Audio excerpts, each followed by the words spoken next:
Is smaller and lighter better? That is a question I've been asking myself every single time I come across an item that has a smaller or lighter version of itself. In this case, we're taking a look at the Holosun Hm3xT.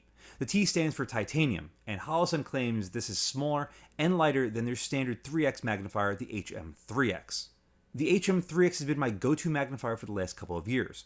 For the $200 or so that you could find those things regularly, they perform extremely well for the price point. This T version comes in about 50% more expensive, right around $300. Those prices can fluctuate depending on if there's a sale going on and depending on where you buy them from, but typically the T version is always going to be significantly more expensive. But it's supposed to be smaller and lighter, so does that make it better?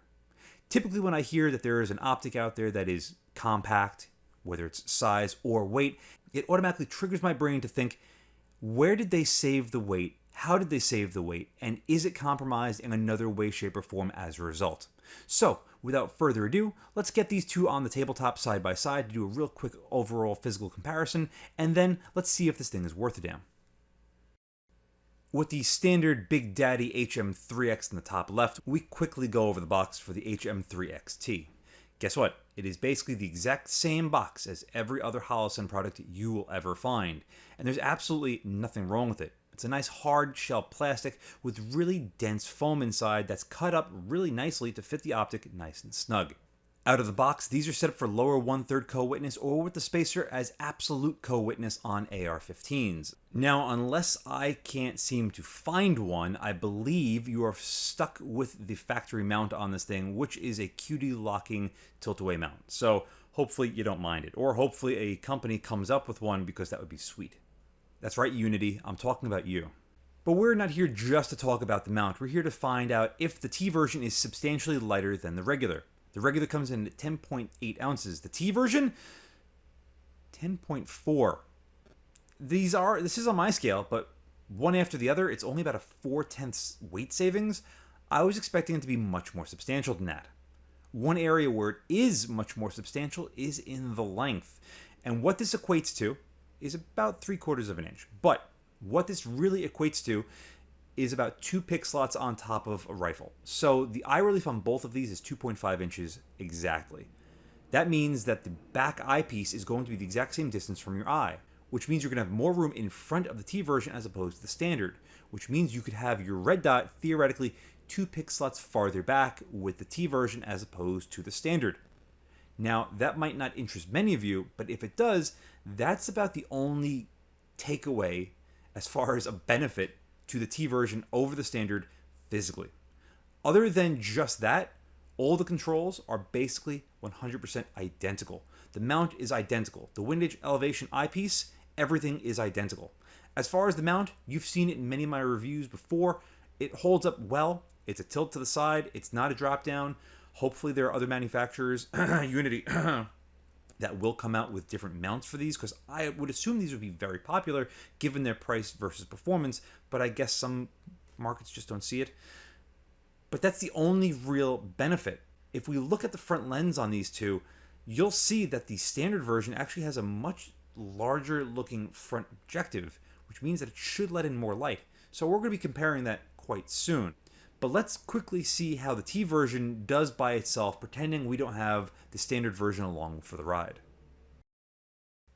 Moving right along, you see we have a slightly cloudy day, but the air was clear. There was no smoke from the Canadian wildfires. If you're watching this in the future at some point, it is late July 2023 when I filmed this, and the air was actually clear. Set up at the optimal distance, it has a decent view looking through it. Moving it one closer to the camera, we have a better view looking through it, but much more of the scope body. Unfortunately, I don't have as much finite tunability as I'd like with my setup, but it's served its purpose extremely well for many years, so if it ain't broke, don't fix it. Putting it back to where we started out, this little segment, you could see the view has a little bit of a shadow creeping in, and one farther forward even still, a significantly darkening to the outside ring looking through it. But we see very little of the actual magnifier body. Unfortunately, this is a performance that we're going to be seeing throughout the rest of this video. However, Even to my naked eye, the T version never looks as good as this, the standard version. So let me roll in some footage of that now. This is now the standard version, filmed about 4 minutes before I filmed the segment for the T version, so the cloud coverage didn't come in as strong during this segment as opposed to the T. So maybe that's what you're saying the shadows came from. But as I move the magnifier one closer from the eye from optimal, you see we have a very good looking image and not as much of the scope body as with the T. So right off the bat, it's already a little bit more forgiving with the standard version. Bringing it one closer, we still have a better view looking through it, but way too much of the scope body to have to be optimal. However, let's say you have it perfectly set to your distance standing or seated. When you go prone, you're going to creep forward on the scope, so you could still look through it perfectly fine if you were to do that with the standard version. Moving it again farther forward from where we started out with originally, you can see there's some shadowing coming up in the top and bottom at 12 and 6 o'clock, but it's nowhere near as bad as with the T version. In fact, I'd say it's about as good as the T version could ever be. The standard version always looks better, especially when you're at the optimal distance away.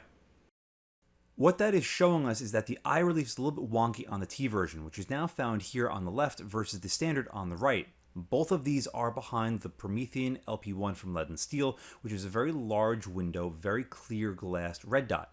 You be the judge at which one looks a little bit better when you start going off of it and being at a really weird angle. Honestly, it is a little bit hard to tell here on camera, but I do personally prefer being behind the standard version over the T version 100% of the time. I already gave you a sneak peek about how the T version does behind the LP1, so let's put it back in front and talk about it a little bit more, because ultimately a magnifier is designed to do what? It's designed to allow you to see your target and your reticle at a little bit more magnification to make better, easier, and overall just more accurate hits, right?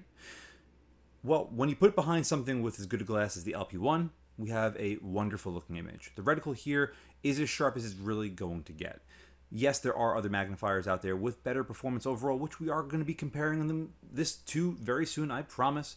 But at least here, in a very static environment, it performs its duties very well behind the LP1 and optics of the like. Now, I don't have an Eotech, which is probably the gold standard. I am going to be investing in one of those soon, especially now that I'm running night vision. Next up is going to be the Holosun 403C. This is a 2MOA dot version of a 20mm, very small, ultra lightweight red dot, and it performs a good job. Despite the tube only being 20mm, we have no problems looking through the entire red dot and seeing a magnified image and a magnified reticle. The image and the reticle does seem a little bit soft on this particular red dot, but this is more of a budget-focused red dot. And even though it does come typically standard packaged with an Hm3x when you buy it as a full kit, it does have some limitations, which is why I always recommend going a little bit higher up the spectrum. As far as going higher up the spectrum inside of Holosun, this is the 512, which is obviously an amber dot.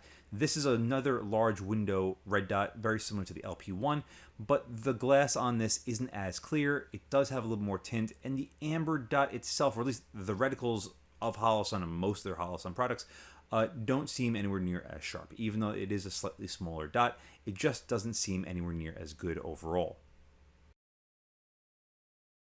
Let's touch back on the front objective size. Again, the T version does have a smaller front lens as opposed to the standard version, which again is going to be seen here, illustrated T on the left, standard on the right. Both of these are filmed literally within like a minute and a half of one another, so the lighting is about as close as we can get. Ambient light is hard to tell the difference of, but with the magnifiers down, I gotta give it to the standard version. It's not just a slightly better looking image, but it's also got slightly more natural looking colors, a little bit warmer. The T version does seem a little bit cooler. Putting the LP1 again in front of both of these, and again, I gotta give it to the standard version, but only by a very narrow margin. Now there's still a fair amount of ambient light. You can see the sun was just over the horizon, so we didn't have any sort of reflection coming back. But the T version is, again, a little bit hard to get behind because the exit pupil is a little bit smaller and the eye relief just isn't as big. Truth be told, however, it's so minute that if you don't have them side by side, you'll probably never know. Let's get into some comparisons, shall we? The first one's going to be with the Trijicon 3X. There's a lot going for this Trijicon over the Hm3xT, and we're going to start with the basics. The price, it's only about $100 more expensive than the T version at most. Typically, it's even less than that. Besides that, it's not only smaller, it's about 3/8 of an inch shorter, it's about an ounce lighter. It's got the same eye relief on paper, but I guarantee you the Eyebox is better on the Trijicon than it is with the T version of the Holosun. And the field of view is also better with the Trijicon by a little bit over a foot at 100 yards. Doesn't sound like a lot, but every little bit counts. Also, when we're looking at them side by side here, the view looking through the Trijicon is a little bit larger, so that's really nice. Another really nice thing about the Trijicon 3X is it comes with a standard mounting footprint. So if you wanted to change up the tilt-away mount that comes with the Trijicon, you absolutely can. But if you decide to run the mount that the Trijicon comes in, you're in luck because it's a really nice mount. In fact, it's the exact same mount that I found on the Eotech G33, and it's more than sufficient as long as you don't mind a tilt to the side mount as opposed to any of the more modern like drop-down mounts from Unity. The image on the Hm3xT can be pretty good when you get behind it perfectly, but the Trijicon just has an overall better image more of the time. And when we put an optic in front of it like the LP1 as seen here, the Trijicon just has a little bit better look. Now these weren't filmed on the exact same time of day, so the colors are going to be a little bit off because different cloud coverage and whatnot, but ultimately I still prefer the image seen in the Trijicon. There's no shadowing whatsoever. You don't see any of the scope body looking through the LP1 or any other red dot that I put in front of it, and it's just got a really good solid feel to it. It feels like it's in the next price tier above it. So if you're willing to spend the price on the T version of the Holosun, definitely consider the Trijicon. It's only about $100 more expensive at most, and I find it performs better. Even though there's a little bit of fisheye that can be seen in it, it's ultimately not that bad, especially when you're in a rigid position behind the gun and not really moving around too much. So between these two, if I wanted to go, if I was willing to spend a little extra, yeah, the Trijicon would be my choice. If you're willing to spend even more money, you can look at something like the Eotech G33 as seen here. If you thought the difference between the Trijicon 3X and the Hm3xT was not really that much of a difference, well, comparing the T version to the G33 is going to be a substantially larger difference, so it should be much easier for you to see why one is better than the other. To run down the stats, the price on the G33 is roughly twice of that of the T version, right around $600. Now, that's just a regular number that I was able to find right now. I'm sure you could find them for much cheaper. I'm sure people will say in the comments, I got mine for $400, in which case that's great and absolutely worth it, in my opinion, because the G33 improves upon what the Trijicon is capable of, but it doesn't necessarily improve in all aspects. For example, the G33 is just over an inch longer than the Hm3xT, and it's a little bit heavier. It's a little bit over an ounce heavier. So if you're wanting something smaller and lighter, the G33 might not be the right choice for you.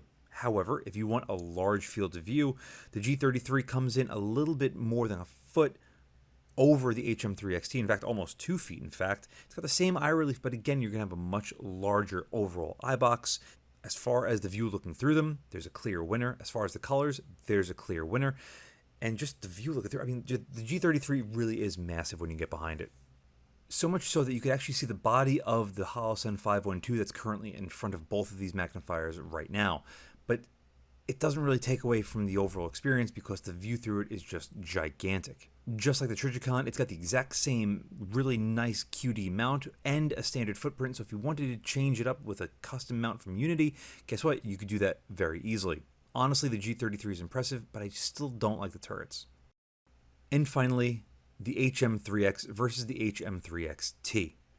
On paper, there isn't a whole lot of difference between these two. The field of views are claimed to be both the same, but I gotta give it to the Hm3X. You can see a little bit more off to the right than you can with the T version. As far as the overall length, it's about 1/4 of an inch to about 3/8 of an inch, depending on where you have the eyepieces set, and we already talked about the price. Eye relief is the same, but again, that's only on paper. When you're getting behind these things side by side, there is definitely a clear winner, at least in my opinion. Choosing between these two is extremely easy for me. If I'm willing to spend $200 on a magnifier, would I want to bump up that extra little bit to get the T version? Absolutely not. If I was willing to spend the price for the T version, would I potentially bump it up to one of the other options that we looked at? Yes. If I wanted something that was small, lightweight, and good, definitely the Trijicon. Yes, Cuppies, I hear you. She agrees as well. If you wanted to spend even more on a magnifier 3 times more than a Hm3x, then something like the G33 is definitely an option. The thing is, the sky is basically the limit. It's up to what you're willing to spend. And that for me is going to be the biggest point of contention. I think the Hm3xT really just sort of floats around in this bit of a gray zone because its older, technically larger brother, the Hm3x, is subjectively a better magnifier, and it's cheaper. It's a little bit larger, a little bit heavier, but it's got a better optical performance in my opinion. And for me, that's far more important than the little extra weight that you're saving and a little bit extra size that you're saving. Again, you're only saving about 2 pick slots worth of room on your top rail, and that's not enough for me to justify the extra $100. If it was valuable to you, spend an extra $50, $60, $100 and get the Trijicon like I already mentioned. So that is my opinion. That is what I recommend. The Hm3xT, it's just another magnifier, but it's not as good as the original. It's like that sequel, you know? Maybe they're just trying too hard. Just go back to the basics. In fact, perfect case in point, I just rewatched John Wick 1 for the first time in like 4 or 5 years. I'm like, this is a vastly superior movie to the other John Wick movies because it was just simple. It was distilled and it did what it sought out to do flawlessly. That is what the Hm3x does. It does everything you want a really inexpensive 3x magnifier to do. And the T version just can't keep up. Anyway, that is going to be all for this review. Thank you all very much for watching. And as always, see you again next time. And a huge thank you to my Patreon providers and my Subscribe subscribers. Without you, this truly wouldn't be possible. If you'd like to support my channel but don't want to join either of those, I completely understand. But you could still help by using my affiliate links in the description below and or like, share, and subscribe as always. Again, thank you very much.